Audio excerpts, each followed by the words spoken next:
Hello, everyone, and thank you for joining us this evening. For those of you who are here in Lexington with us, I hope that you're staying safe and warm and all bundled up inside of your homes after last night's ice storm. If you're watching this live, that means that you still have power, which is fantastic. If you're watching this in a recorded version, I'm sorry that you probably didn't have power, and I hope that it was a fairly painless process to get it turned back on. I did want to let you know that at my house, we did lose power last night. So if all of a sudden I disappear, that's probably why. And I don't anticipate that happening, but wanted to let you know that I wasn't just running away or something. Also, one of our artists, Heather Stratton, who is also here locally, if all of a sudden she disappears, also that is likely why. And we'll hope for the best for her. For Jason and Melena, who are other two artists, I don't believe that there's ice storms happening where you are, especially not for Melena, who's in Phoenix, Arizona, but we'll just say if you, for some reason, disappear, that it was an ice storm. For those of you who I have not had the privilege of meeting, my name is Anthony Mead, and I'm the director of the Morlan Gallery here at Transylvania University, which means it's my great pleasure and honor to be able to welcome our amazing artists tonight. They are Heather Stratton, Melena Barnhart, and Jason Bernigosi. If you have not joined us on one of these kind of virtual Zoom artist talks before, I wanted to just give you a little bit of the lay of the land before we get started. We do have closed captioning available. If you'd like to use that function, you can just move your cursor down to the bottom of the screen and click the little CC icon, and that will turn on the live closed captioning feature. Also, we have a question and answer button or a Q&A button that's down there. If you have any questions throughout the talk tonight, you can feel free to type them in there. We're going to try to keep our talk tonight very conversational. And so anytime that you have a question, you can just go ahead and type it in, and I will do my best to try to just naturally fold those into the conversation.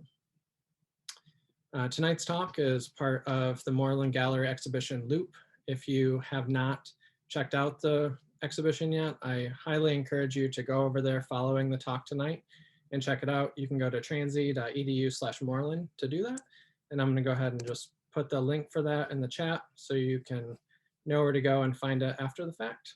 Also, if you are a Transy student, you should know that our next gallery exhibition for the Morlan Gallery is our annual juried student art exhibition. And so while you're over there at transy.edu/Morlan, you can fill out the application to show your artwork in the gallery. Our guests tonight join us from a variety of locations across the United States. Melena Barnhart joins us from Phoenix, Arizona. Jason Bernigosi joins us from Fort Collins, Colorado, and Heather Stratton from right here in Lexington, Kentucky. While all three artists are in various different locations across the country, they're connected together through similarities in both medium and conceptual interests. All three artists create video artwork, which can be seen in the Loop exhibition. And while I was looking at their artwork, something that struck me is that all three artists are questioning and at times challenging established norms in our society and culture. Things like immigration, consumerism, the patriarchy, media culture, and power. But they also ask us to consider ideas around things like identity, mortality, and inner reflection. All three use a language of time to examine what has happened and encourage us as viewers to look forward to what may happen and to recognize that we must understand our past as we work together to create our future. So with that introduction, I'm gonna go ahead and ask our panelists to introduce themselves. If you could please just let us know who you are, where you're from, and a little background about yourself and anything that you'd like us to know. And Jason, I'm going to start with you.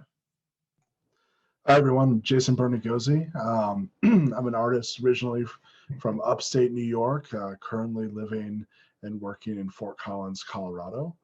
My background is really kind of rather complex. You know, my stepfather was a professor of music, and I kind of learned a lot about music and sound through him and got into experimental sound until one day when I met the woman who became my wife, Deborah Bernigosi.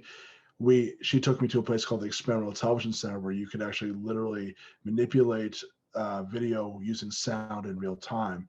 And that was my first major link into not only thinking about how video itself can also be an instrument, but also it was my link to the greater visual arts in general. So that's kind of my background and passion. And currently I'm an associate professor of electronic art at Colorado State, and I'm also co-founder with Deborah Bernigosi and Hank Rudolph of the nonprofit Signal Culture.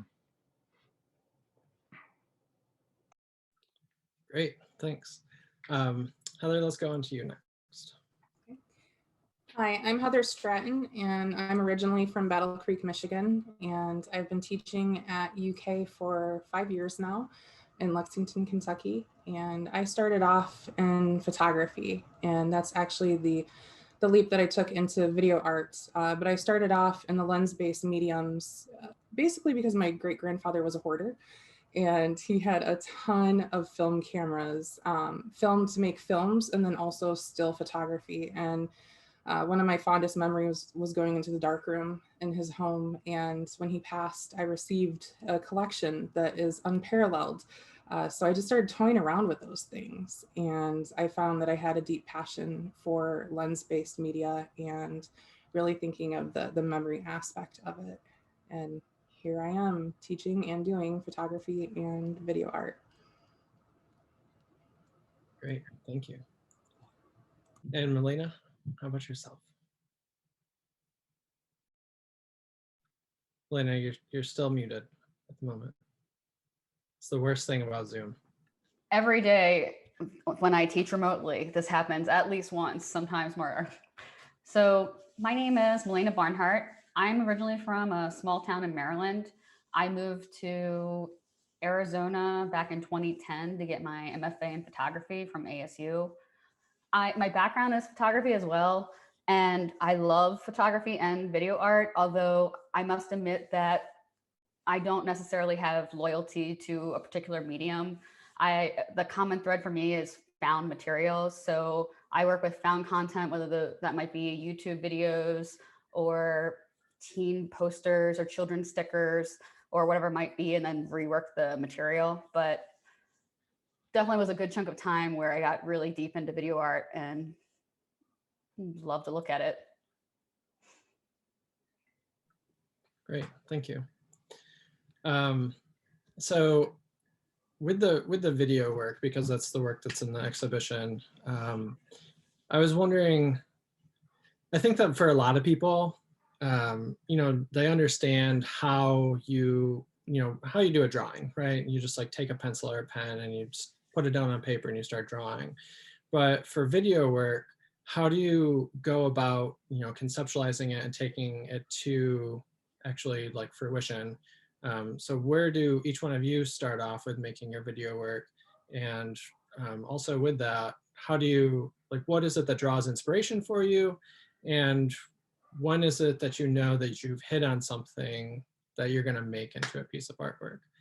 And I'll just let any one of you unmute yourself and jump into that one. I'll go.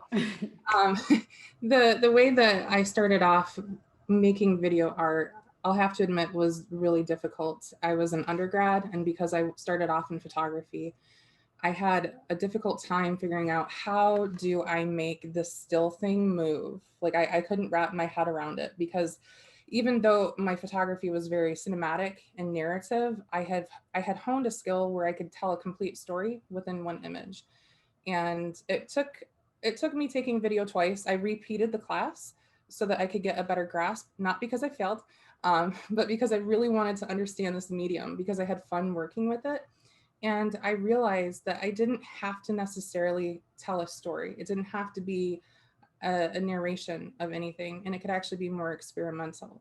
And so just by being inspired by some random thing that happens in my life and thinking that needs to be a poem or it needs to be some kind of a visual vignette, then I would just sit down and start pulling through content that I already had. So one of the ways that I found works best for me is to always shoot and to always capture things. And I might not use it for a few years, but I've got my own stock library that I can pull upon. And you will see that throughout some of my work where I'll like remix and re-edit. And I like to say it's kind of like Trent Reznor from the 90s and early 2000s, where you keep hearing the same little bits in his music.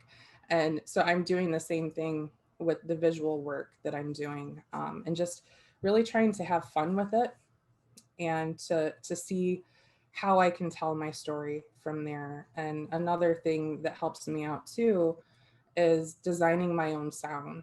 So I'm a really strong proponent of creating my own content from scratch, and being able to do that with the audio too, because sometimes if I'm listening to something, I'm not musical, by the way. I have no skill in music, but in sound design, I can do that to a certain degree.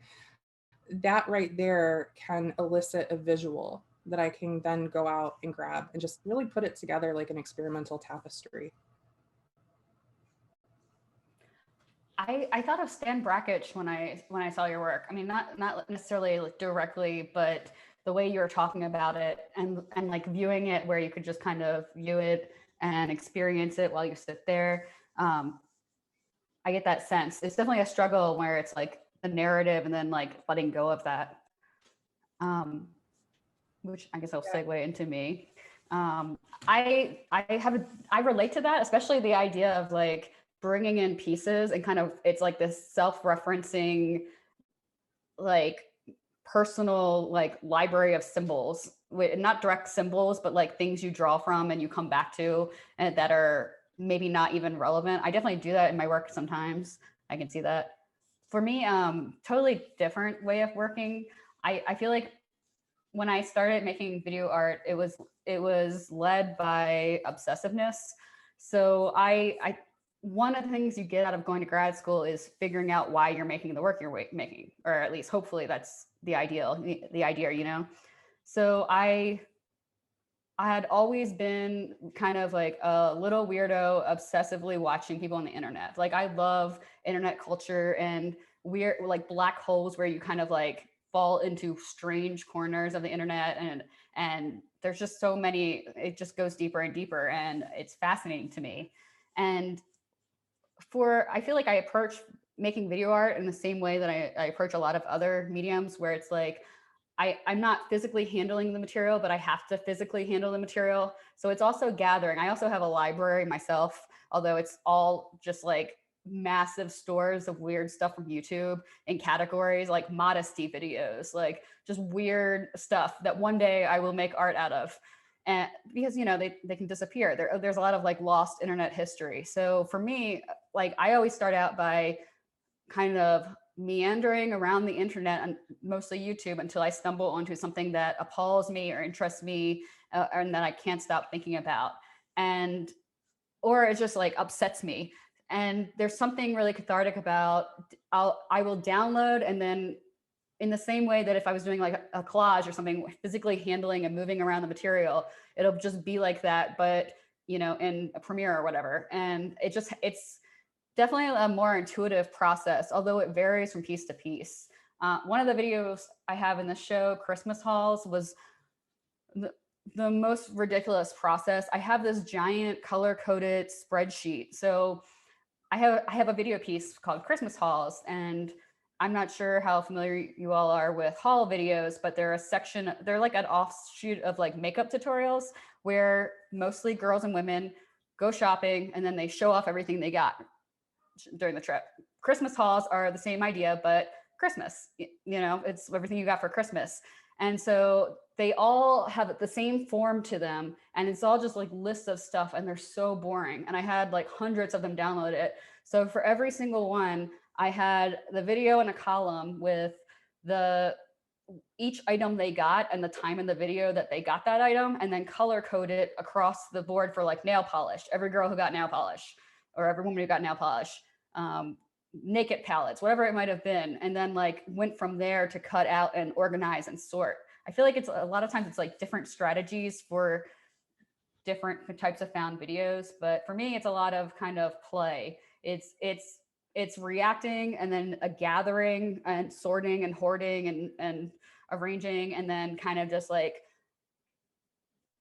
massaging the material, and then sometimes things come out of it, and I kind of get led in directions.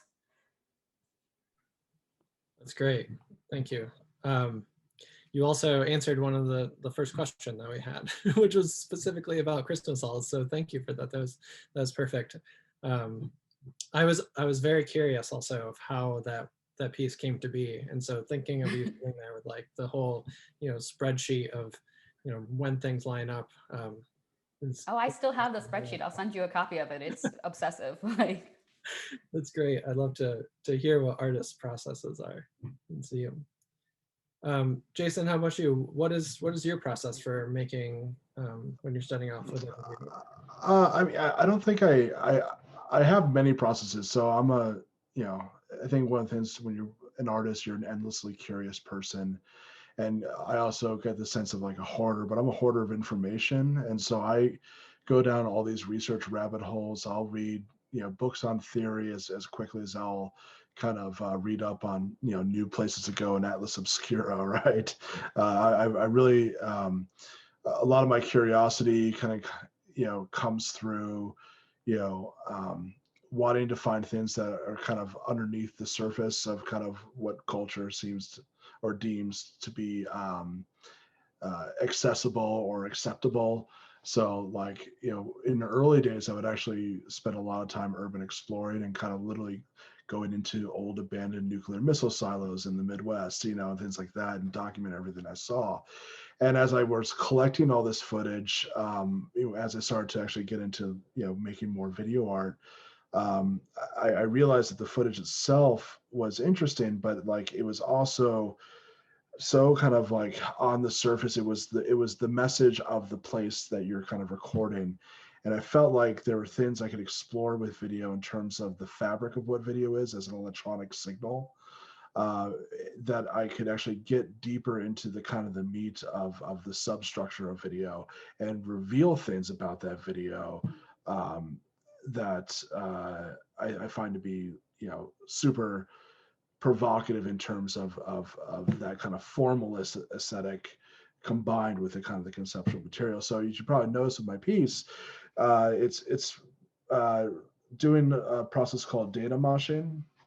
And so the piece of dialectic that's on the loop site is I'm not only am I data moshing the video in real time, I'm also creating this kind of flicker pattern in real time, so that that kind of data moshing is not only kind of expanding and further decaying the video sequence, but also it's creating these kind of illusionistic tricks where because of our retinas can only hold an image for a certain period of time, it's actually seemingly going deeper into the image as it's kind of morphing in ways that the image is not actually happening. So it's this kind of appearance of kind of going back and forth, back and forth, back and forth as it's going forward.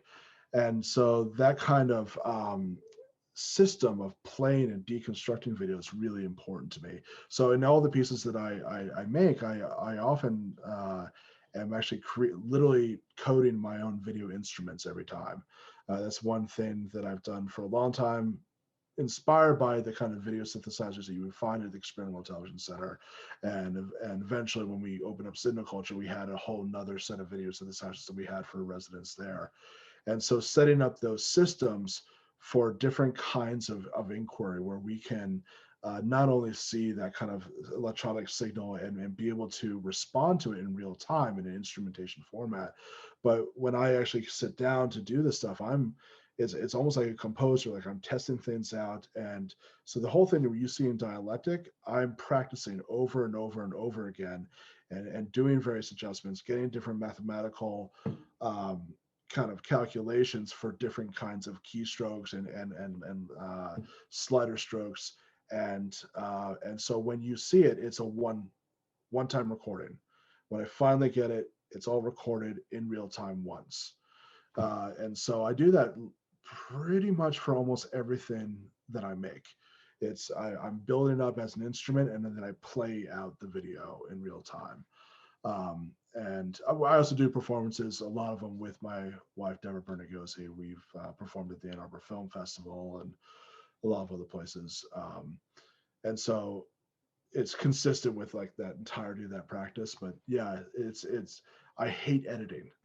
Like I can't sit down with a nonlinear editor. I find that process to for at least for me to be really pretentious, as if, because when you work with the video in that real-time system, sometimes you actually get these happy accidents, which is why some of that data moshing phenomena came out of a certain dialogue I was having with the video in that particular instrument. And once it spat that back at me in ways I was not expecting, I then had to respond to it. Actually, so it becomes a conversation with the machine. And I oftentimes have those conversations, and sometimes those conversations don't work out in my favor, but sometimes they yield some pretty interesting results.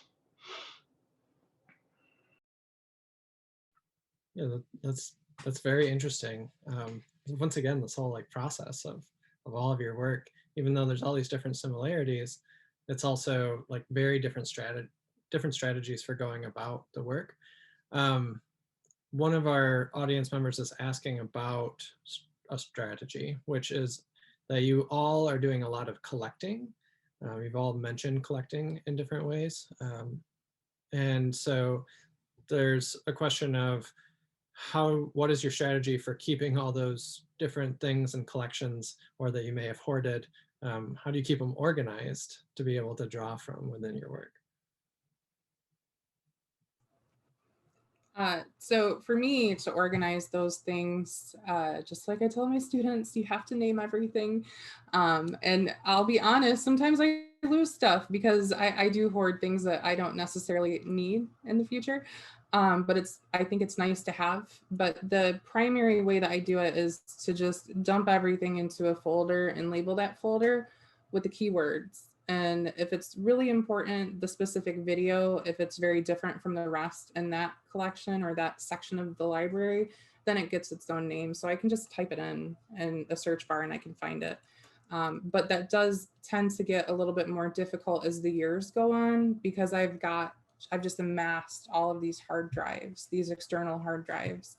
But I do make sure to back things up. But I mean, it's so much data. And I know, Jason, Melena, you probably have the same issue with having all of these hard drives. But really, it's storing it in multiple places. And then also the other thing too is just continuing to look for more stuff, right?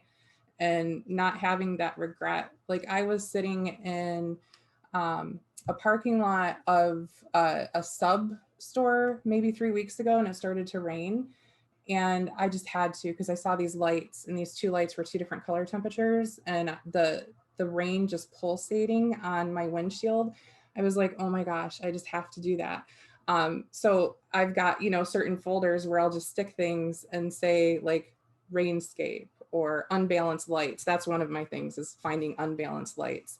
But really, it's just storing it multiple times and putting names on it. Yeah, that's great. That's super interesting. And also thank you for reiterating that it's so important for our students to label all their things. As someone who teaches graphic design, I also very much appreciate that. Jason, Melena, do either of you have any strategies for keeping things organized? Or Thankfully, the hard drives get larger in space over the years. That's a big thing. We actually have iDrive cloud backup as well as the hard drives, because you never know what'll happen. My earliest work when I was a student at the Kansas City Art Institute actually literally went up in flames, and I almost lost everything. And if I didn't have that second hard drive in my locker at school, I would have lost pretty much everything from that era. So, having those backups is super important, but also the organization of it. I have weird categories in which I organize things. It doesn't necessarily, it's not always kind of sequential in terms of the time that I was recording them or the subject.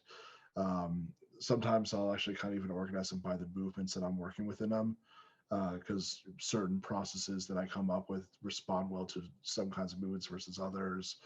And so whatever kind of works for you, you know, but definitely organization is key overall, and not and never kind of letting go of stuff. I know, of course, a hoarder of information is going to say that, but I'm actually one of the newer pieces I'm working on.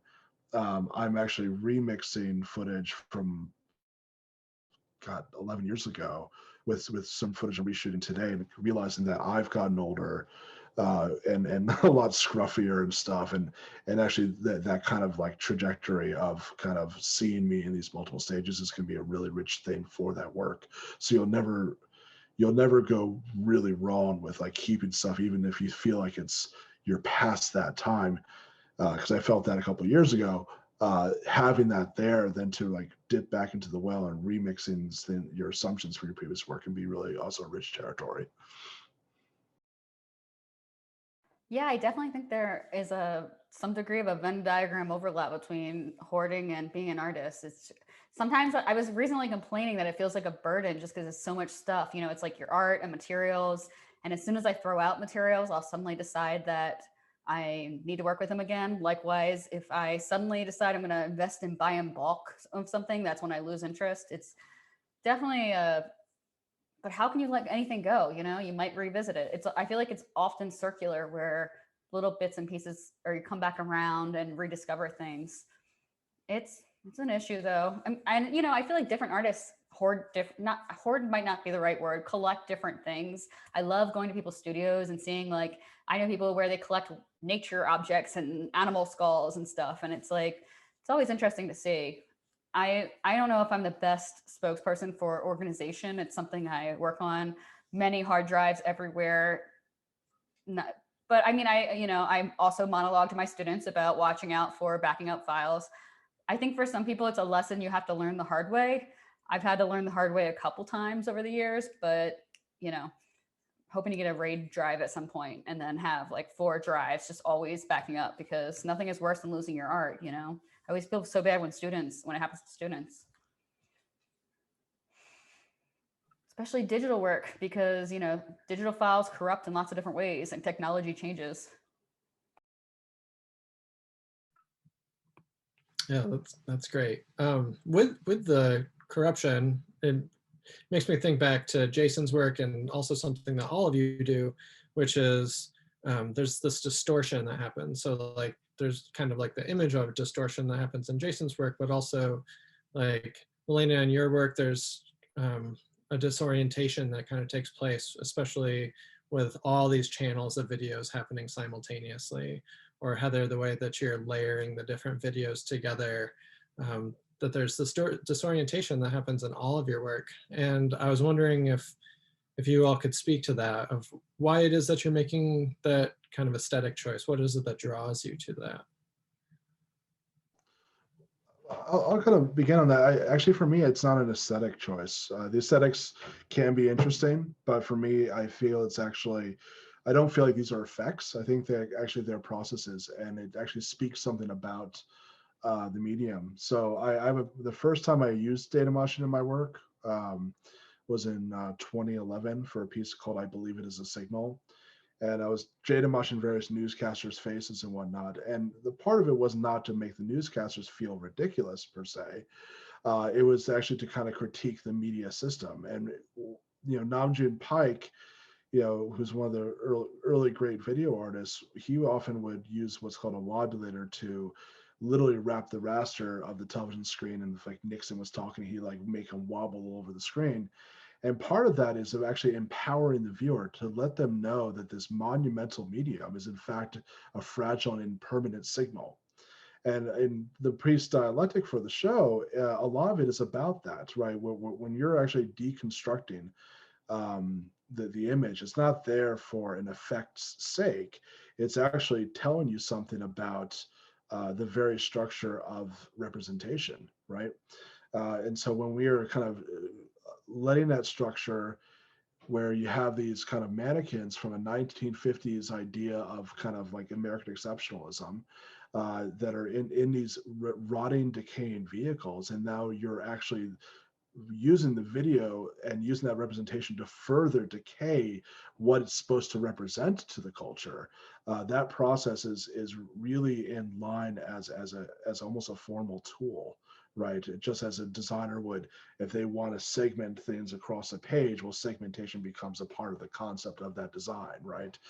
Similarly, these video processes, for me at least, have that similar kind of thing. So when I any process that I do, I'm never there for as an effect to cause people to pause and still look. It's there as a part of the dialogue of what I want to talk about.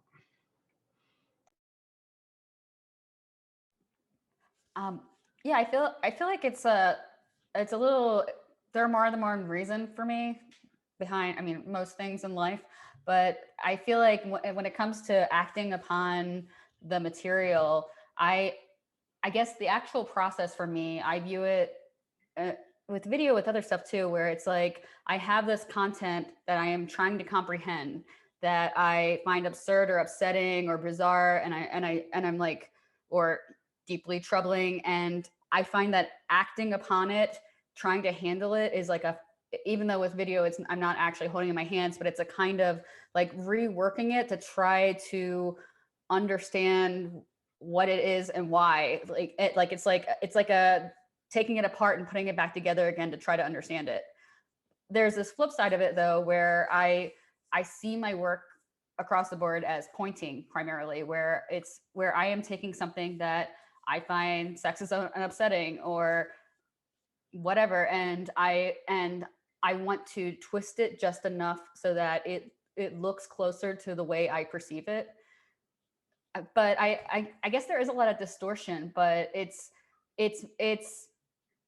I don't know. I guess I think of it as like acting upon it, but as a kind of like clawing, grasping, trying to understand it, if that makes sense. I don't know if I'm articulating it in the best possible way, but it's a process. I guess it's really intuitive, but I feel like it's a lot of like, I've always worked that way no matter what I'm using, where it's like taking it apart, putting it back together, handling it, trying to form something that makes sense out of it.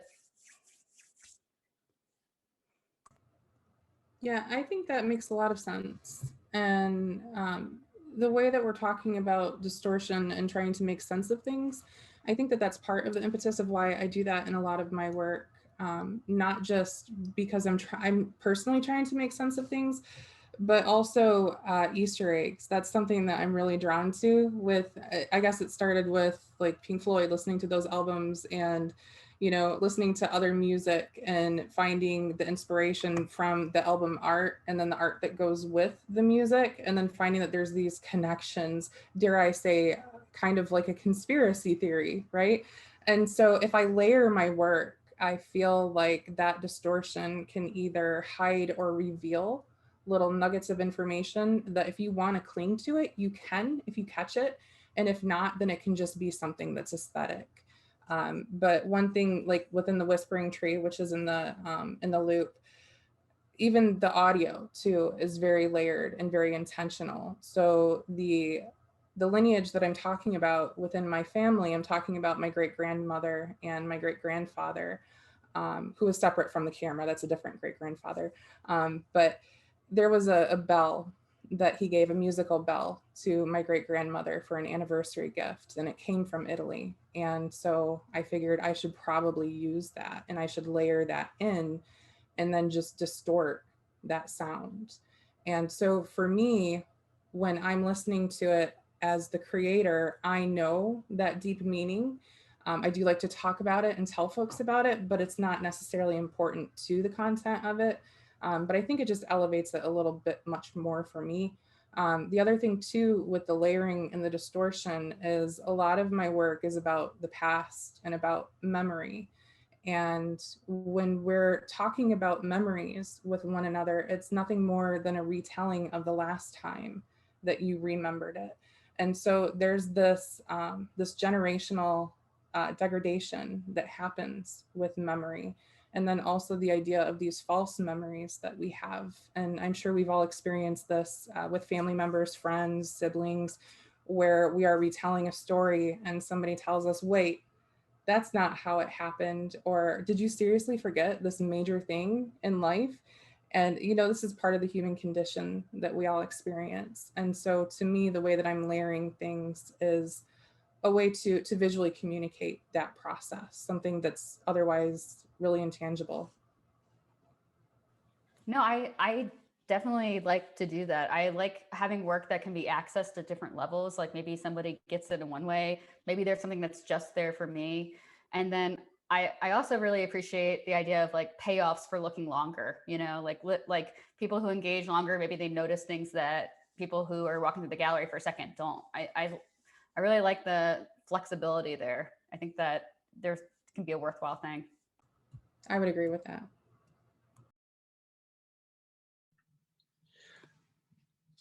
Yeah, that's super interesting. I think it's always really important to address the fact that when you spend more time with a piece of artwork, that you're going to get more from it.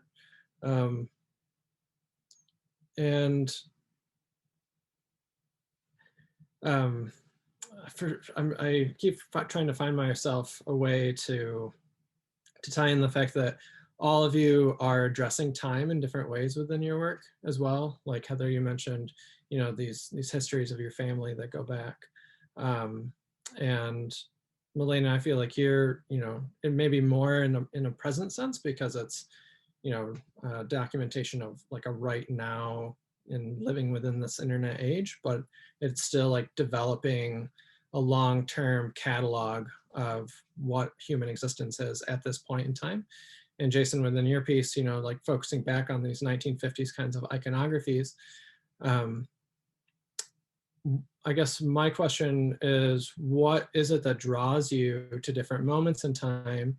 And what is it that you think that we can learn from those moments to help us understand today? Or like, how is it that we can deconstruct parts of our past to understand our futures?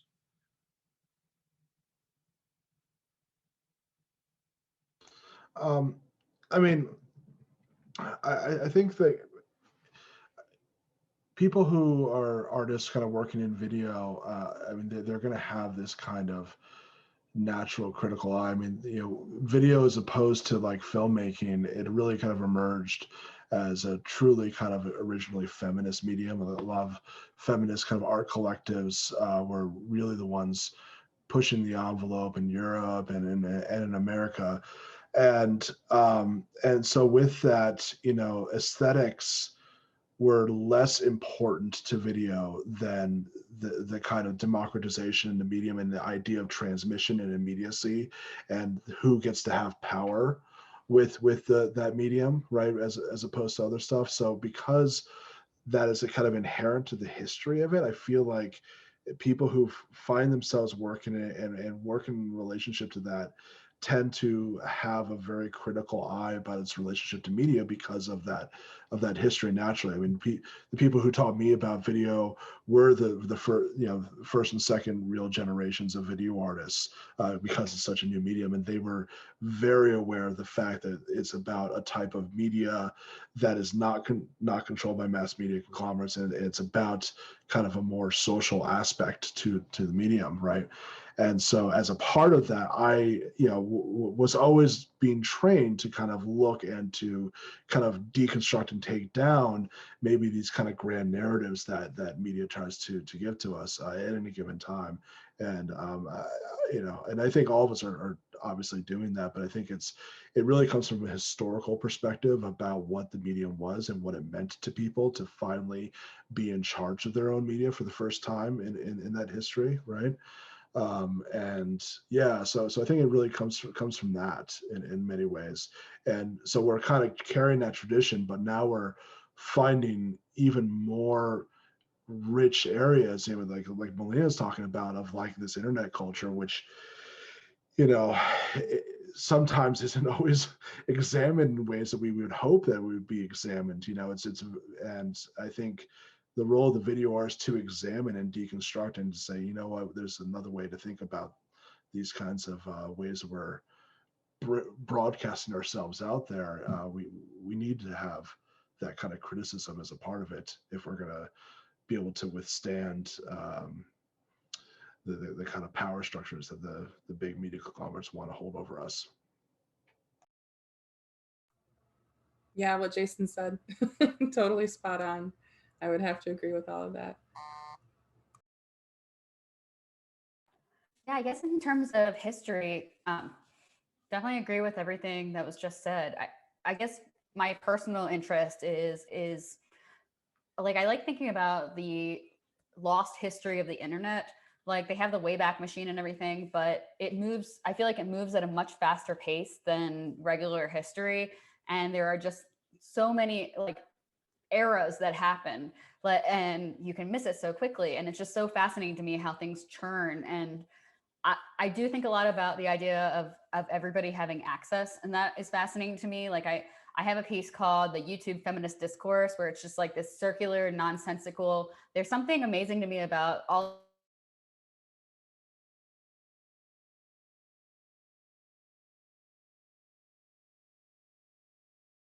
this disjointed conversation that happens. I definitely think it's a good thing overall, although there's infinite toxic terribleness everywhere. And that is part of what I find interesting personally. But I don't know, I feel conflicted about it. Like, the Christmas Halls piece I have in the show, I mean, I feel like most of the time when I make art, I'm trying to make art about things where I don't necessarily feel one way about it.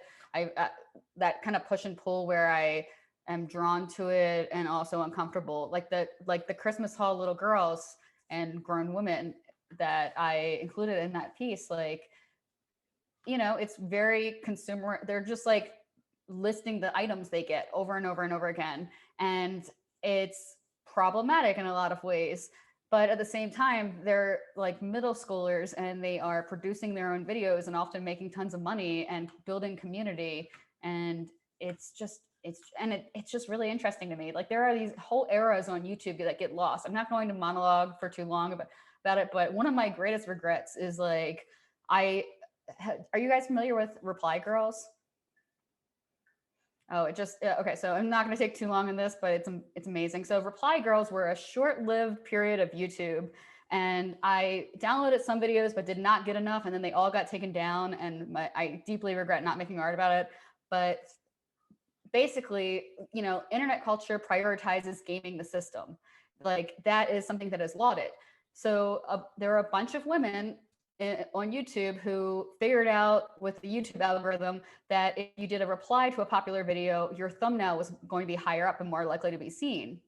And also, so they started doing, so they were a group of women and they started doing like 100 reply videos a day. Just, they would look up whatever the most popular videos were, usually video game tutorials, and they would do a reply where they clearly hadn't watched the video, had, you know, like total waste of time, but the thumbnail would be cleavage.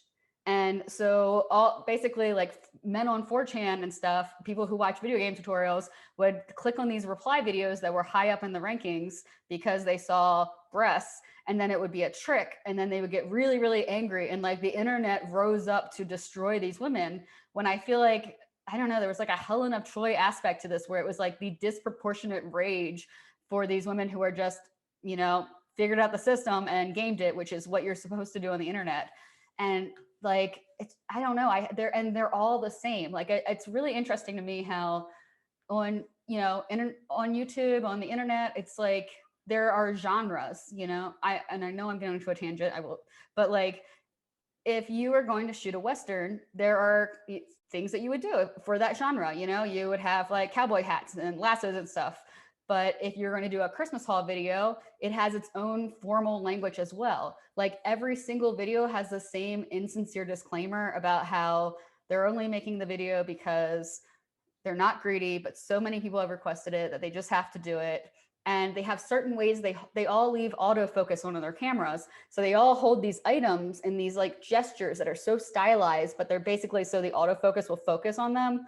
And it's so interesting to me that like they're forgettable and disposable, but it's just like this churning history, and it's often like little kids, and it just is like not considered important or serious, but it is culture churning as we watch.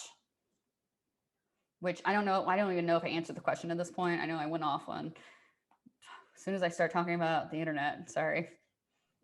Well, something that comes up to me while you're talking about these kind of like formalized visual languages, you know, for example, the ones that are in the Christmas haul videos, it makes me wonder that, you know, for Jason and Heather, do either of you tap into any sort of formalized visual languages that exist either within photography or within digital art or within film that you always know, like, this is the kind of aesthetic choice that I want to go with, or this is the kind of formal choice, or this is a conceptual choice that I want to make sure that I include into all of my work that might tie to something else, you know, within those histories? I would have to say no. I don't have a formula or tropes that I go into, and I find that absolutely freeing. And I think that that's probably one of the reasons why I fell into making more experimental and non-narrative pieces, because it feels more like painting to me. Whereas I do understand that a lot of people, when they paint, they have a plan. But when I paint, I don't. I just sit down with a canvas and I've got I mean, it's a ridiculous setup. Like the paint is everywhere, all of it, and all of the brushes, because you never know what you want to pick next.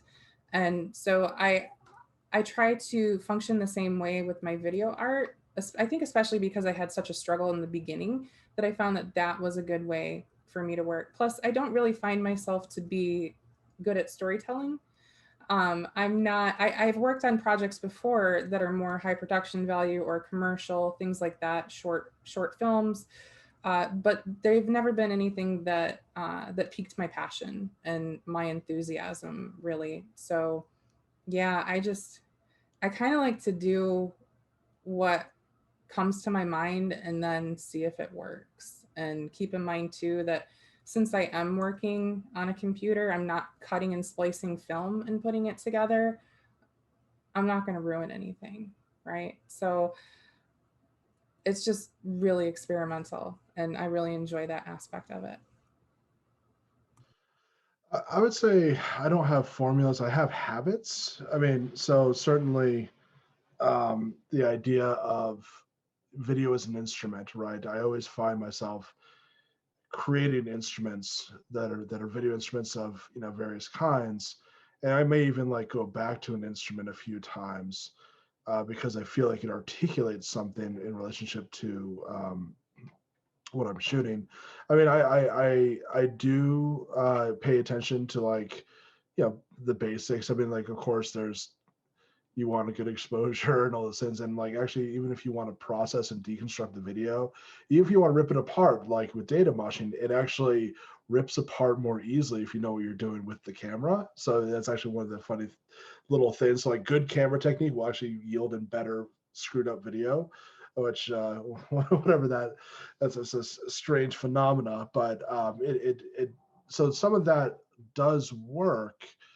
But I'm also like, you know, I'm also interested in like the vernacular of various cameras, right? I mean, you can't get a Sadie Benning style personal video and shoot it on a 4K red camera and expect anyone to think it's not completely pretentious that you're doing it that way. The fact that Sadie Benning was doing that with a 1980s Pixel Vision camera that recorded video to audio tape, and it's super chunky and super not pretentious, feels very personal. Like each camera has that vernacular. My favorite camera, which I'm totally gonna embarrass my wife by saying this out loud, it's my Barbie Video Cam, which is a Barbie doll with a little tiny camera in her chest, and it has absolute terrible color to it. It looks like, but it's also runs at 15 frames per second at an extremely low resolution. But the effect makes it feel like if a cell phone video married spent Super 8 film. And that vernacular is just so fantastic. Like all the rules of formal ways of working in video get completely thrown out the window when you start working with that camera. And so like I'm like Heather, I'm really interested in kind of just exploring the possibilities rather than just repeating what has worked, you know, and what has worked well. I just have to say, Melena, knowing some of your other work, some of your more sculptural work, I think that you need one of these Barbie video cameras. I was going to say, I had to stop myself from interrupting. That sounds amazing. I don't know what that is, but I want one. You don't have it in your studio? Are you in your? No, I will need to look that up as soon as this is over. Yeah, That sounds amazing. I have it somewhere. And her chest, that's the best part. Like, oh no, the worst part is that you have to replace the batteries, but you have to literally unscrew her inner thighs to put the batteries in. Of course. Horrifying. It's absolutely horrifying. Oh, but that yeah, sounds amazing. There's tons on eBay. You should get one. I am going to definitely get one. That sounds. That's great. Those are the kinds of moments that I love in panel discussions. So there's a question from the audience that is, in terms of technology changing, is there a tension for any of you between allocating time for playing, which I've heard several of you talk about playing within your work, allocating time for playing with new technologies and taking risks versus relying on well-honored digital workflows and tools that allow you to work faster and be more productive? Like, how do you allocate time for playing versus things that you know how to do really well and so you can just like charge ahead and make work with? For me, it's less of a, like, I am scheduling out these things. It's more like it just happens to me. Like I'll be doing something until I'm not getting whatever I'm getting out of it anymore. And then I have to go into the terrible purgatory period of like flail, where you're just playing, but also like seeing what works. When I was younger, I used to always think I used it up and I was never going to make an art anymore, but now I feel more comfortable with it. But it's more like I'll get caught up in doing like one vein of whatever it is, and then for a while, and then it's not working, and then I'm kind of, it's like, I guess if you work intuitively, it's a lot of like consuming media, looking at stuff. I feel like in terms of learning new technology, teaching helps me with that. That is the best way to stay up on stuff. But yeah, I wish I had a regimented way I do it. It's more like, it's just like, now I'm done with this and I'm waiting for the next thing to come. And it's like grasping in the dark, a lot of times, especially because I tend to work in a lot of different veins. So, it's a lot of weird, normally it's a lot of like wandering around the internet, looking at weird stuff, kind of leads me. Am I answering your question? I feel like I'm going off a little bit. I'm going to try not to change the topic to the internet for every single thing. Sorry. No, I think that you're answering it. And I mean, that's your art, that's your process. So, I mean, that's absolutely what I'm asking. Jason, Heather, how do you two balance between, doing in the tide and true and then doing experimentation?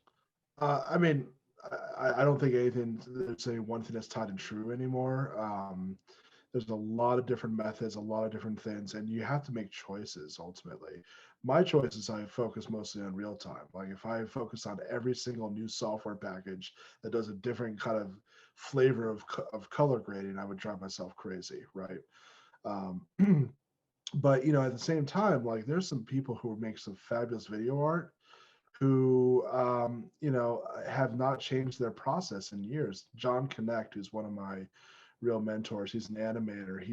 He not only just throws away the very conventions of normal animation of animating on 2s and 3s or whatever, but he's also kind of just really working with older versions of video software, and it's still like very interesting. So you can find all different ways to work with technology, and the idea that you have to keep up, right? You can still make great work with a Barbie video girl, right? And that's not the newest, brightest technology. Like industry gives us tools. And then what artists do is they say, hey, what else can we do with this? I mean, we're not like creating brand new cameras here, right? That's what industry's going to do. And if you look at the history of media, everyone's always found that the artist says, what is this? How can I recontextualize it? The lens wasn't used for optics back in the day, right? It took someone to take something and to find new creative uses. And I think that's the role that we have. And so we may fumble into it, we may do it very skillfully, but whatever has an important cultural impact is what we're really like. That's what we're desperate for. There's plenty of inventions, but the things that fulfill and sustain us are the ones that are what we find, I think, hopefully more valuable.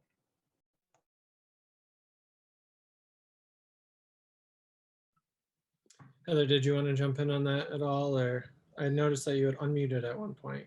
Yeah, I think that it's been pretty well covered. I would agree with what Jason and Melena said, and really to reemphasize too that it's a tool. And I remind myself of that I do as a teacher have to be, you know, up on my game and know exactly what is out there, how things work. And so that helps me, and it helps me to have access to through the institution. Because if I were an independent artist and not having access to 4K cameras or, you know, all the cine lenses, things like that, then I might be in a different position. But I don't think that it would hamper my artwork, because again, it boils down to these are just tools to be used. And we don't necessarily have to have the best and the top of everything. I am definitely not a gearhead, but I can tell you how to use a gimbal, and I can tell you why this one's better than that one, but it doesn't mean that I necessarily need it for my own work. So. Well, we're getting close to time, and I want to be respectful of all of you. But there's one other question in the chat that also deals with challenges. And it's kind of the question of our time, which is, I think, on the minds of all artists, and especially artists who are in school right now and trying to think through how to do things in this moment of, you know, the pandemic. So the question is, what challenges have you had to overcome in your art making during COVID-19? And we'll just go with that one for our final question for the evening. So how have you been dealing and overcoming with the art making challenges during COVID? I would say the main challenge for me is inspiration, because I am highly influenced by change and environment and experience too. And that's one thing that I've been lacking, most of us have in this last year, is new experiences and new environments. So one of the things that I've focused on primarily in this past year is revisiting old work and going back to those archives and figuring out, you know, work that I may have pushed to the side and thought was just a sketch for something else, and realizing with fresh eyes that it might be more. And then, you know, using my notebooks, which over next to me, I've got a pile of them even from grad school and undergrad that I go back to and like pull out old ideas.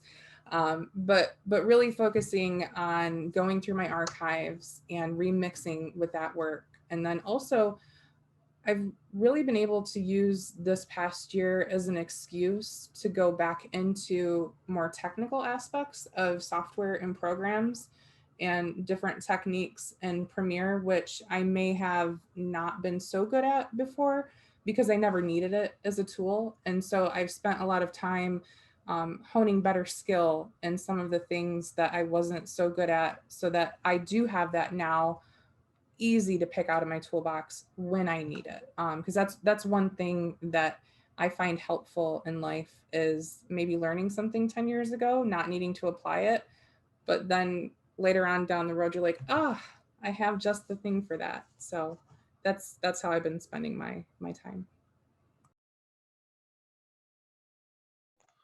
Yeah, I've been finding myself having a lot of trouble making. I've been lucky to actually keep showing a lot of work, but I really have I think like Heather, I really am a very social person, and really kind of getting out and kind of working with the culture is a large part of my practice. At the same time, I've used this time to get into some really deep research on things that, now that hopefully things are going to start to change, it's actually, I have a really huge body of work that I'm ready to go on at this point. So having the time to give myself the excuse to like stop making so much. I don't think artists, I don't really want to speak for everyone, but I give myself a lot of crap if I, sit down and I'm gonna like delve into like, blockchain technology research for like a day. Then I'll go, oh my God, I've just failed as an artist now. I could have spent that 10 hours, like making this new piece and contacting these curators and blah, blah, blah. And like not have like having that permission to do whatever those harder things are. I think we have to like, I don't know, maybe this allowed us to get out of the rat race a little bit and to really concentrate on the maybe deeper things. And so it's hard, but you also have to give yourself permission to do some self-care and to refresh your inspirations and refresh your research.